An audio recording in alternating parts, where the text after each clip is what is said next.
I used to be a Comcast tech, and if you don't know what that term means, it's basically just a glorified term for the cable guy. Yep, that's right. I was the guy that was walking up to your home and hooking up cable from the pole back to your home and all that kind of stuff. It was a nightmare. Now, I'm dating myself a little bit, but that was back in 2012, 2013. And if you lived in the Chicago area at any point in time during that point, you remember that was probably one of the coldest winters that we ever had. And as you might have guessed, I was out there in it the entire time, having to carry heavy ladders and all that kind of stuff. Yeah.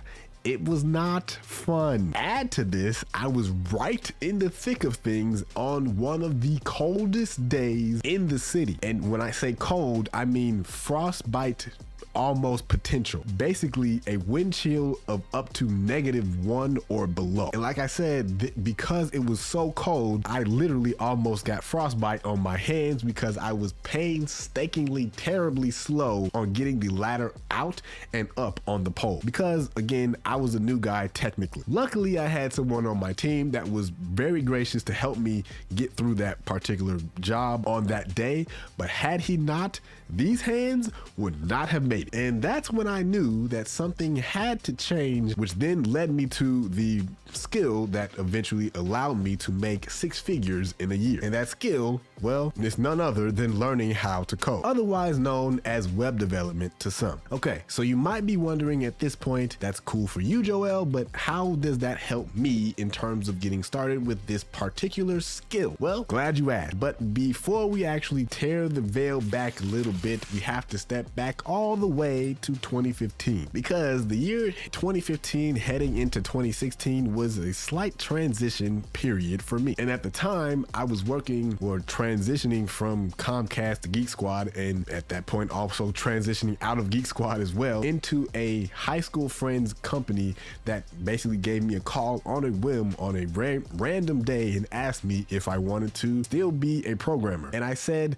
yes, of course I do. So after that call, I jumped at the opportunity and learned a ton. I learned what to do in certain code situations that I had never seen before, how to negotiate client work, how to actually find it, all kinds of things that literally I had no idea about. After about a year or so, we parted ways and I started on the freelancer contractor kick in terms of finding work inside of Chicago. And this particular period of time taught me the first lesson that I want to share with you. The best way to get started as a software engineer is to just find someone that you admire and then shadow them as much as possible if you can. Now, if you're fortunate enough to actually have someone in your family that is doing software engineering, ask them politely to actually shadow them on a day of their work, especially if they work from home. It's that easy. But if that's not available to you, go to local meetups and then be a fly on the wall and observe and have conversations with people, build relationships, and you may even find a mentor from there. But in your first year of learning software engineering, you will need someone that is in your corner rooting for you when times get hard, because inevitably they will. And again, I know that is easier said than done,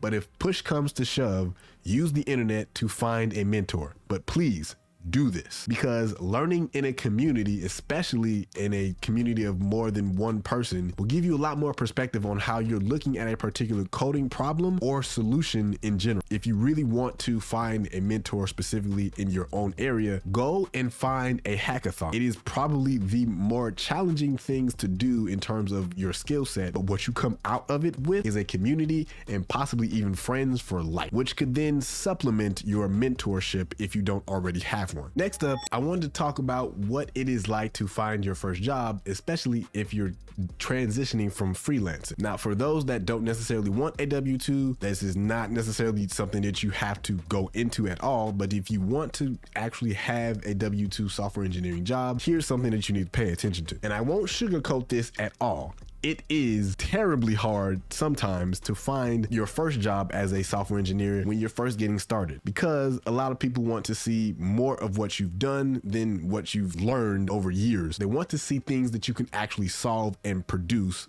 on the job. And what I found over my journey as a software engineer from the beginning to now is the more that you practice the fundamentals, the better things become overall. And when I say practice the fundamentals, I literally mean practice them every single day until you are tired of it. But for those that, again, if you're coming to this channel specifically, you're probably wanting to do things on your own. So you don't have to go the route of W2, but it does give you some cushion to get started. But in terms of those fundamentals, the way that I practiced those fundamentals was literally finding little toy problems and also things that I could actually solve in my own real life that would help my life and automate things inside of what I was doing day to day. My advice to you is to find a way to teach it to someone that does not know. And as you teach it to them basically to the point where you're teaching it as if they were a 5-year-old, not talking down to them, but teaching it to them so that they understand it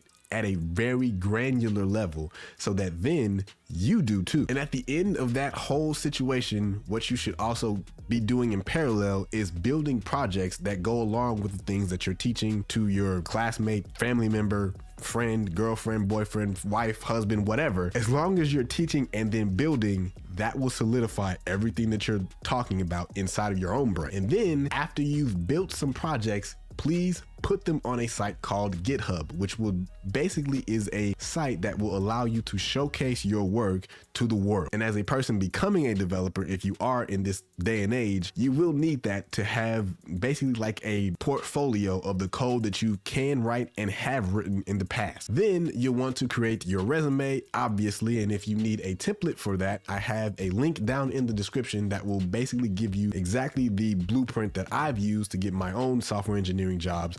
So you can use it as well. Okay, so now that we've gotten to this point, how do we go about making 6 figures in a year? Now, this is a tricky type of question because it can come in a bunch of different ways. And for most people, they have or had the top tech companies on their list in terms of becoming a software engineer and then making 6 figures. And to be quite honest, I at one point was on that bandwagon as well until I realized this one secret. And that secret is never stay put on any job. And I'll say that again.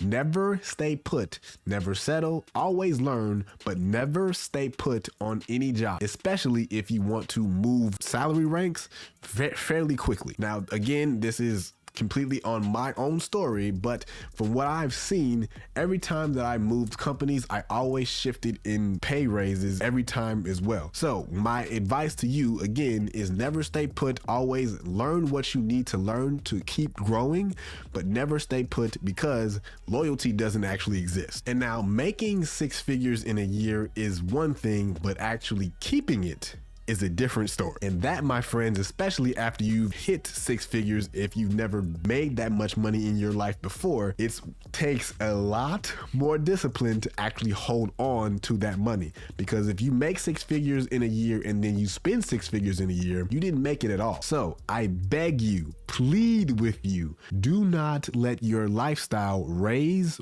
with your income. In fact, let it decrease and you will actually make more money. And if you want specific things that you might want to stay away from, here's a video of 5 things that you should never spend your money on that will basically kill your wealth potential in the long run. And hey, if no one else has told you this, I believe in us, so please believe in you. You got this, we got this. I'll see you in the next video. Blurred out.